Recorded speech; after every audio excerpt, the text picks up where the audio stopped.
everything that has effect on the person you talking to, or if you talking to an audience, whatever, and once you say it, that you can, it's hard to clean it up, after that. That's good. Yeah. And our listeners that's on the line, I want you to notice how he is choosing his words and making sure that when he speaks, you're listening to what it is that he's saying. Not fast talking, not nervous. It's like I'm delivering a message to you and I want you to receive every word. That's effective communication, because when we get upset, then we're going into non-effective communication. Exactly. Because I don't care whether you hear me or not. I'm just going to get my point across. But when we're in a calm situation, I want you to hear, accept, and receive every word that I am saying to you. But when we get to the other side, Right. like it doesn't make any difference. Something totally different. That's it. And what's really, really important about effective communication is eye contact. Don't be looking all around, Looking still down. doing stuff when you're having an important conversation. That is totally disrespectful.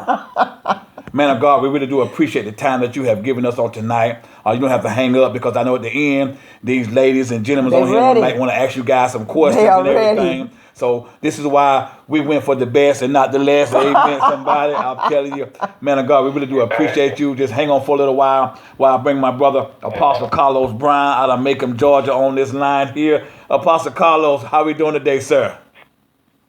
I am doing wonderful. How's everybody?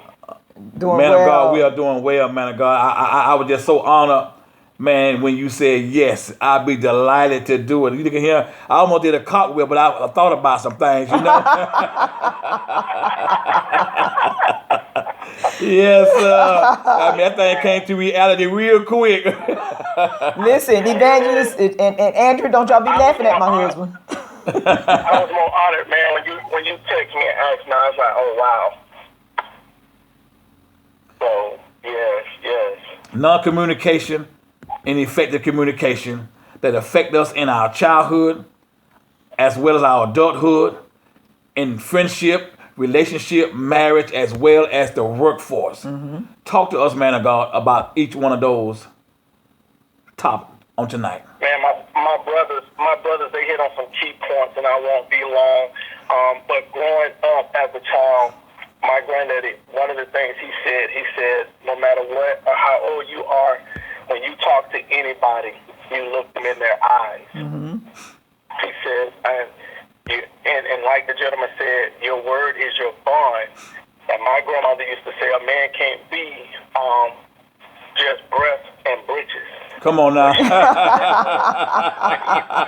his hands on it, he would breathe. His word was his bond. If he said it, then that means he had to do it. And then if we come back to the Christian aspect of it, when God said something, that settled it. So we can't retract our words once we've said it or we've made a promise or an agreement to do something. And so in this day and time, back before we had credit reports and this, you could walk in and give somebody your word and they would give you what you asked for based on that word. Yes. And now, because the wording has got tainted, then now we have to deal with this credit thing, or we have to have somebody repeat what they said or ask them over and over again to make sure we have clarity. Now, here's what blessed me in this non-effective and non-effective communication. Because we grew up in different genres and was raised different. Here's what a wise man told me one time. He said, when communicating with anyone, you need to also understand the definition of the words they're using, because not everybody has the same definition. Right. That's true.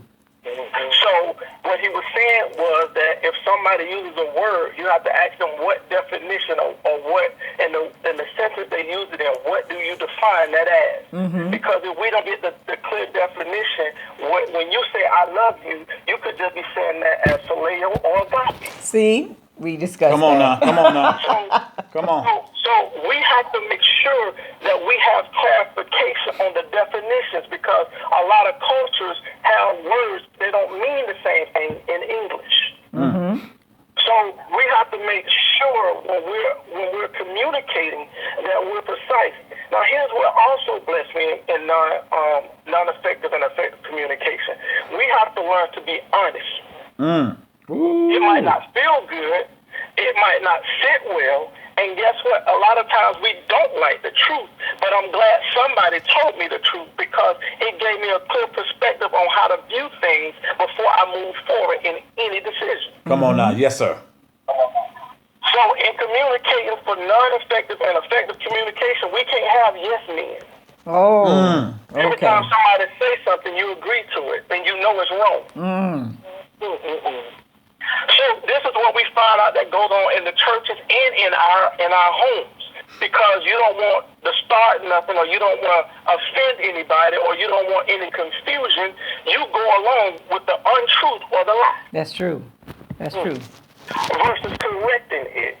Compromising. So now we have a society that lives off of lies versus truth, because what they've been doing all this time has been wrong.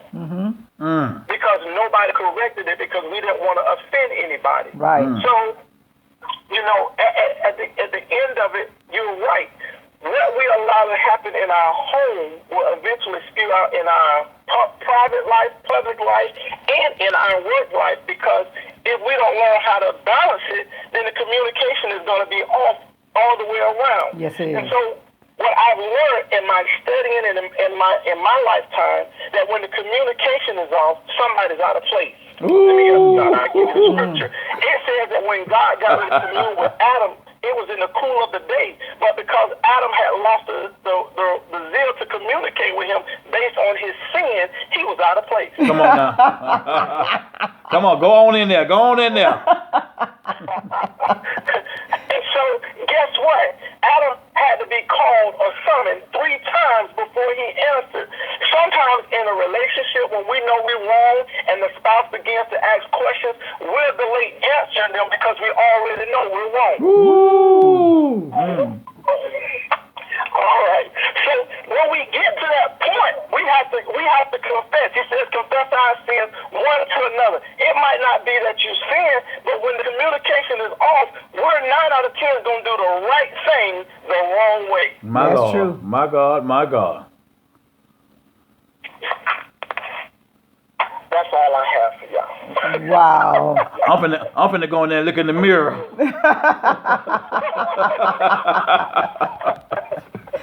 Yes, sir. Man. So listen, he's so choked up right now, so I'm gonna start flowing for him. So tell us, how do you handle conflict in the home, conflict in relationship, when there is a heated fellowship? How do you handle, or how do you settle that, or what is the right approach when there has been heated fellowship in the home? So when there's a heated fellowship in the home, I found it very interesting to set the mood to break the ice. So instead of having the heat escalate, how about we change the temperature? That's Do it. a nice dinner, some slow music, and we sit down and we talk.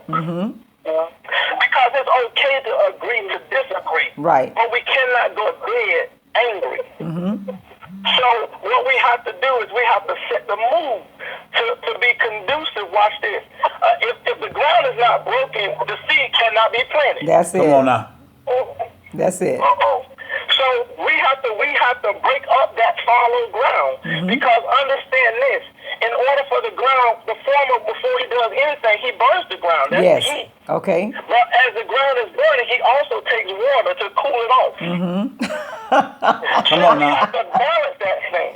And in order to balance that, we have to set the fire, take the water, cool it off, and then plant. That I didn't mean to hurt you or offend you because of the love I have for you. We have to remember, love still covers a multitude of sins. And by love and kindness have we drawn each other. So we have to balance that thing.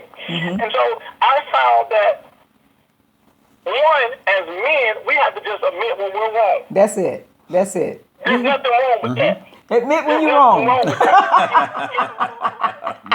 And here's the second thing. As men, we have to admit when she was right. Can you say that again? Let me look him in the eye while you say that. Hold on. Wait. Let me look him in the eye first, Apostle. We're having technical difficulties. We'll be right back after a short break. Let me look him in the eye. Now, go ahead and say it again. Turn around, look at me. Okay, go ahead, say it again. Yeah, we have to admit. Yeah, we have to admit when each other is right and when each other is wrong. Okay. Now watch this. And here's the thing. As men, we have to start getting offended when that woman started to ask us questions over and over again. Because she's asking the question over and over again because we have not gave her the full truth of the answer. Insecurity. And women, vice versa. When that man keep asking you questions, especially when it comes down to them finances. That's money. Say that again. To who? No, the volume down. He can't hear. It's okay. The volume down. No.